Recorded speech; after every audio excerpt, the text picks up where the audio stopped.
My wife texted, moved out. My yoga instructor is my soulmate now. I responded, namaste. Then I called his wife to let her know what her husband had been doing during private sessions. Suddenly my wife was calling me to take her back.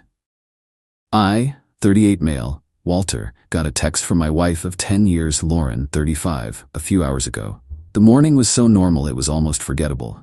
I made coffee. She mentioned, for the third time this week, that I'd bought the wrong brand of almond milk. The usual low-level friction of a long marriage. I left for my job as a data analyst.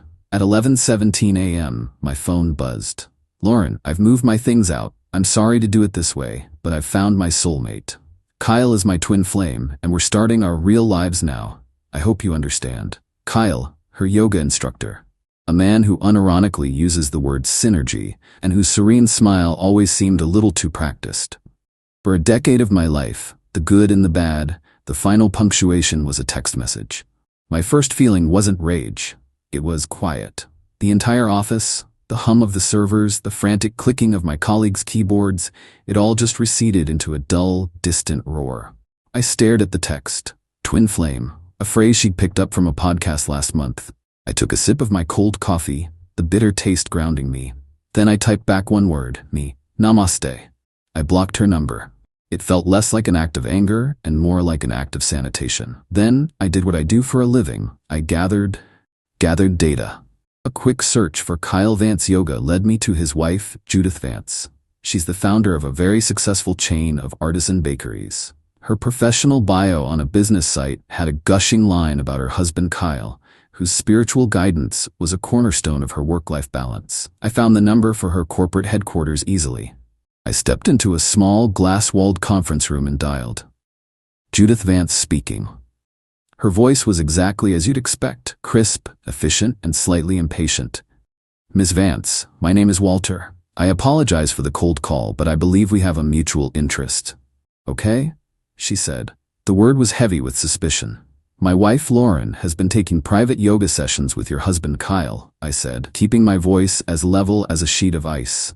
She informed me via text message about an hour ago that she has left me for him. She called him her soulmate.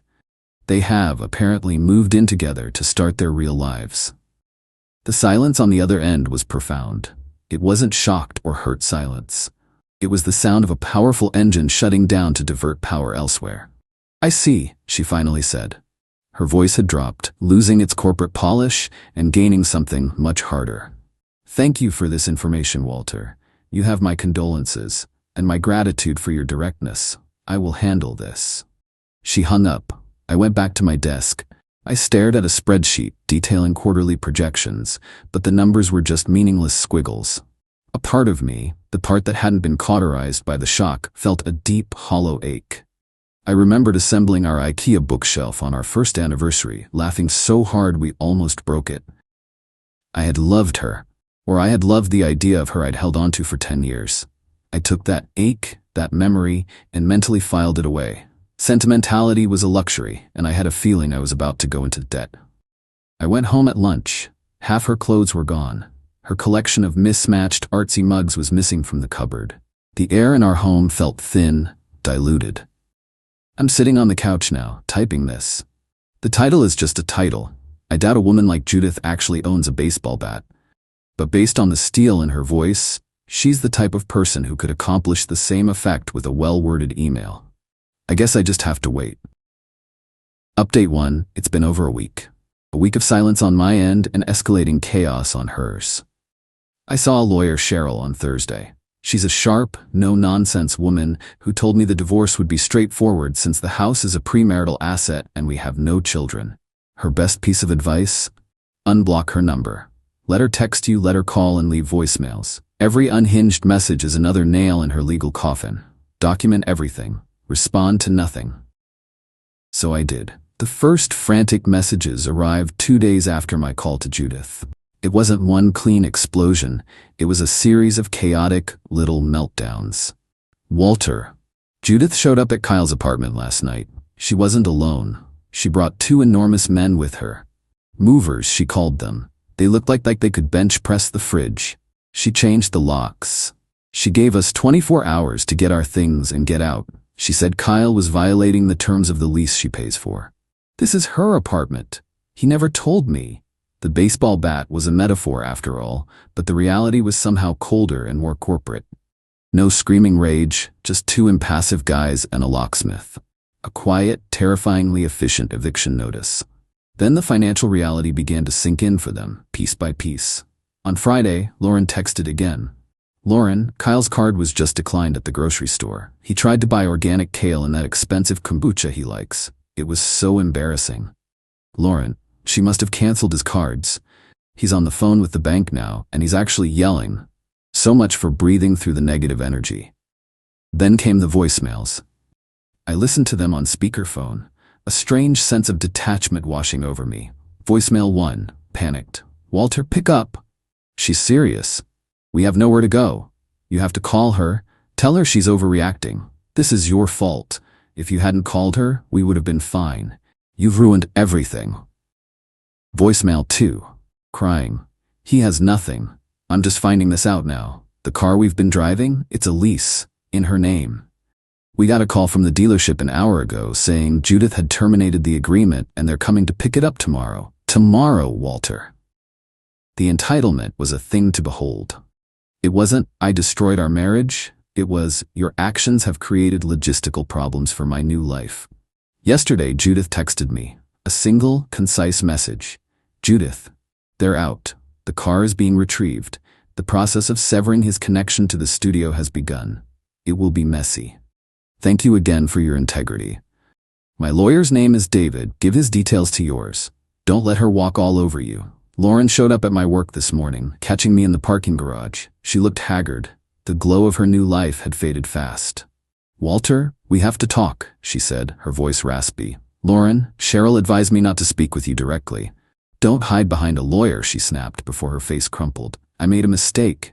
A huge one. He's not who I thought he was. He's impractical. Impractical is an interesting word for a freeloader, I said, my voice flat. You need to leave. But where am I supposed to go?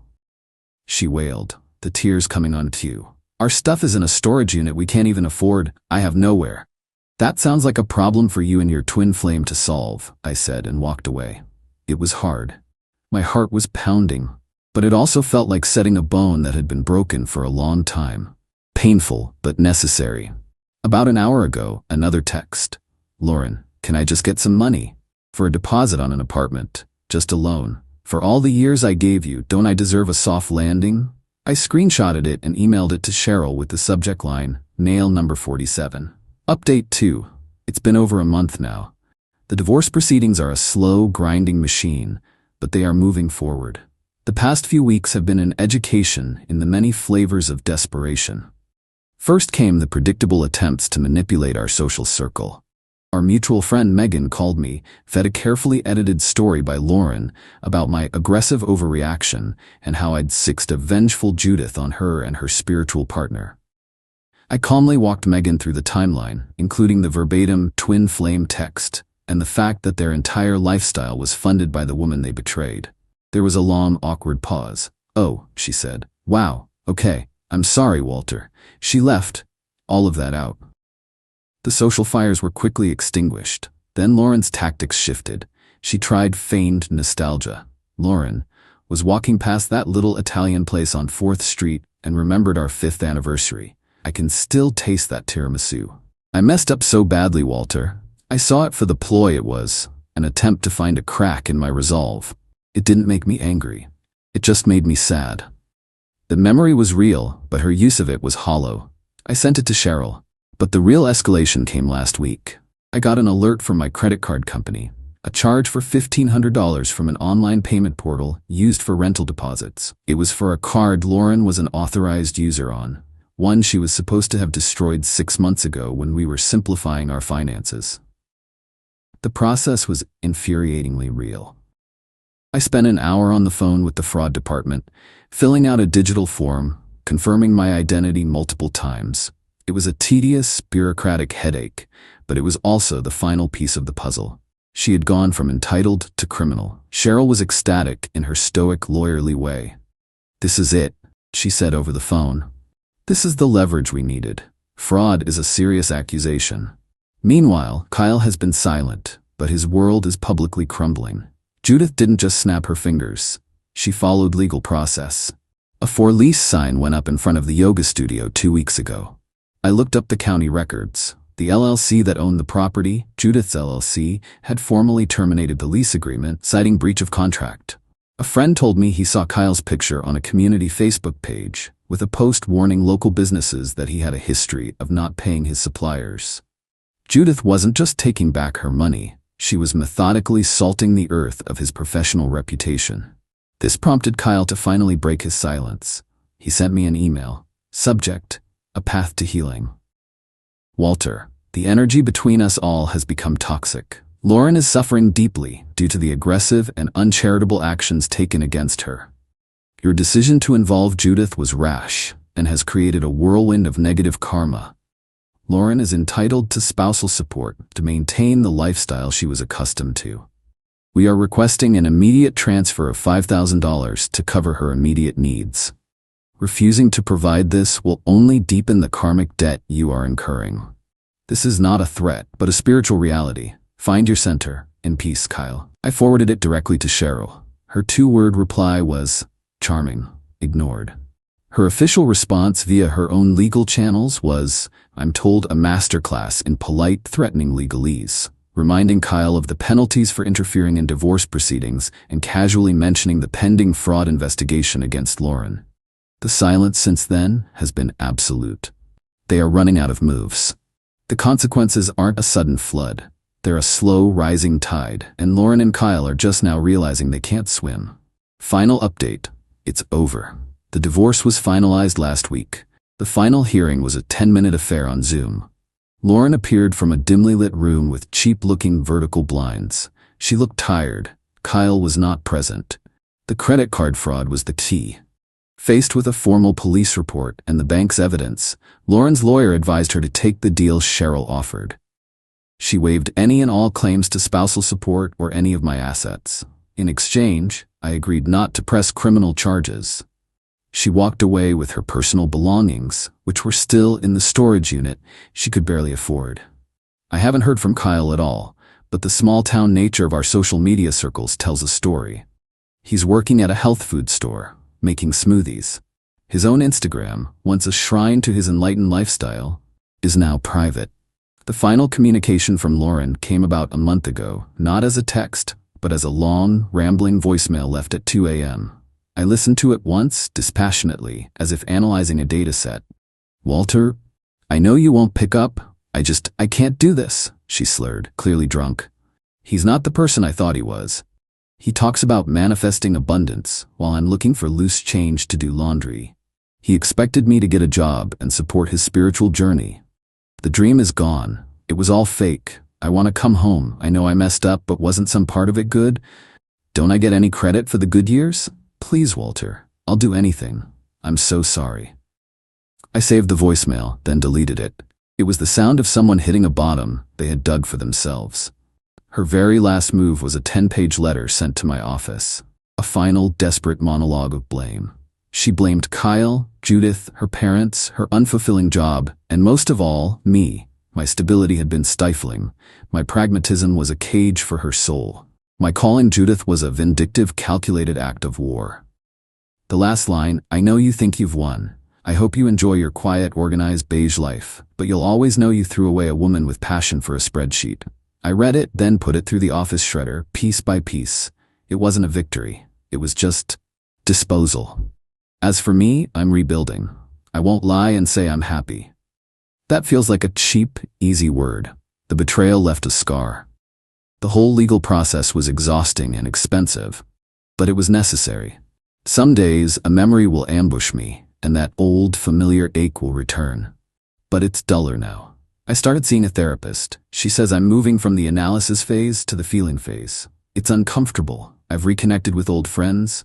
Our Friday board game nights are a small anchor in my week. And I adopted a dog, a scruffy terrier mix named Gus who snores like a tiny chainsaw. The silence in the house is gone. Last month, a courier delivered a package. It was a bottle of absurdly expensive single malt scotch. The card on thick embossed paper was from Judith. It read, "To new beginnings. Lawyers are expensive, but peace of mind is priceless. Enjoy this. You earned it. My life may be a spreadsheet to Lauren, but I'm finally balancing the books. The bottom line is this: I'm solvent, I'm stable, and I'm free. And for now, that's more than enough.